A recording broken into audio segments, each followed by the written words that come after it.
I thought it was a good week. I thought we got a lot of good work in. Had a little scrimmage out there with some of our non-travel and depth players, and I think that's good. I think it allows guys like Josh Hicks to get out there and play Rutgers football and prepare them to be a little bit more ready, and if we need to call upon them. Questions?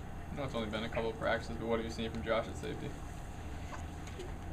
It's hard to judge it in 3 practices. I will say he's much more comfortable today than he was on Tuesday, which is what I expected. I tried not to be too critical of it the first couple of days. He's still getting his legs under him a little bit, but definitely noticeably more comfortable today than he was on Tuesday. And now when we come back on Sunday, hopefully even more so. So he'll stay there? He will. He'll stay there for now. Kyle, when you watch the young kids scrimmage, is it still like watching newborn deer run around, or is it? It's not a bad. It's not a bad description of what it is. You know, there's on offense for sure. To try to get all 11 of them working together is not an easy task. So it's a little bit disjointed offensively. Defensively, you can evaluate it one-on-one a little bit better. I thought they played hard. I was pleased about that. I was pleased with their effort. It certainly wasn't clean in any way. A lot of improvement to go, but you know, as long as we can stay healthy enough to continue to do those types of things, it really, over the course of a season, you almost gain an extra spring, you know, with those younger players. And it really, when you start looking down further in their career, you may not think of these days as days that got them to where they are, but they really are. A few weeks ago, you mentioned the possibility of Kevin Wilkins playing. Obviously, he didn't. But how's he been faring thus far?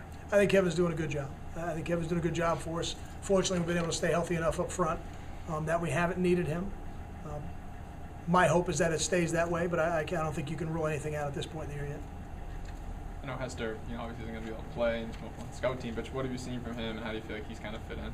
He's done a nice job. He was the scout team player of the week one week. He's probably deserving of it more than that, but other guys were deserving as well.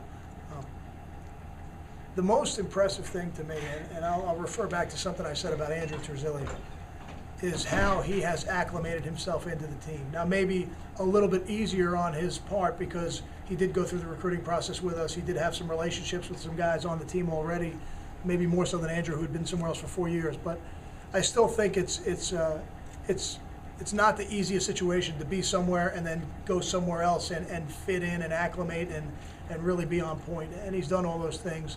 I think the football part will take care of itself. I think he's a talented football player. Kyle, as you guys get ready to go on the road recruiting this weekend, does it matter that you're 5-1 coming off a Michigan win? Is that a big thing, a small thing? I think winning always helps. I think it matters. There's no doubt about that. I don't want a recruit to make a decision based on one game. I've said that before, but this is based on 6 games. So I think they have a little bit more of a body of work to look at of what our team is. A lot of these recruits have been to our stadium to experience the game day environment, so they know that being a football player at Rutgers allows you to be a part of one of the great game day environments of all college football. So I think it does matter. Does it, then taking that message out for your whole staff this weekend, what does that mean to recruiting efforts, do you think? I think what it shows recruits is that when they come to Rutgers and you commit to being a player at Rutgers, everything you want as a college football player is available to you. You get to play in one of the premier academic athletic conferences in the country. You get an opportunity to be at one of the top 50 universities in the world. Everything you'd want out of your college experience, you can have it at Rutgers. Of all the guys who are redshirting, has any really stood out to you, made a lot of strides since the start of the season? The players who are redshirting? Yes.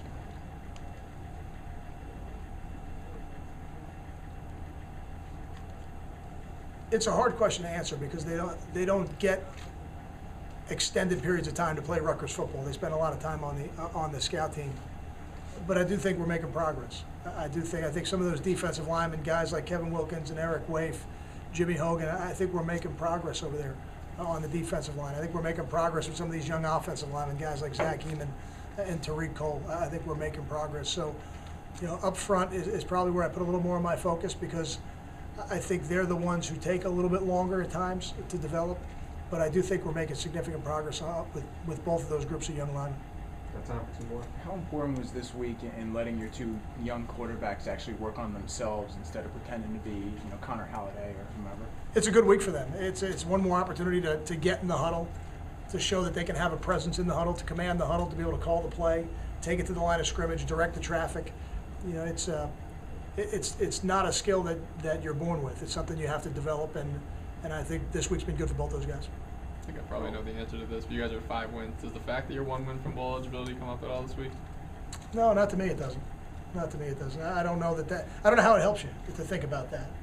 You know, we've been to 8 bowl games in the last 9 years. We have an expectation level that's pretty high here, and a system of goals that are a lot of levels.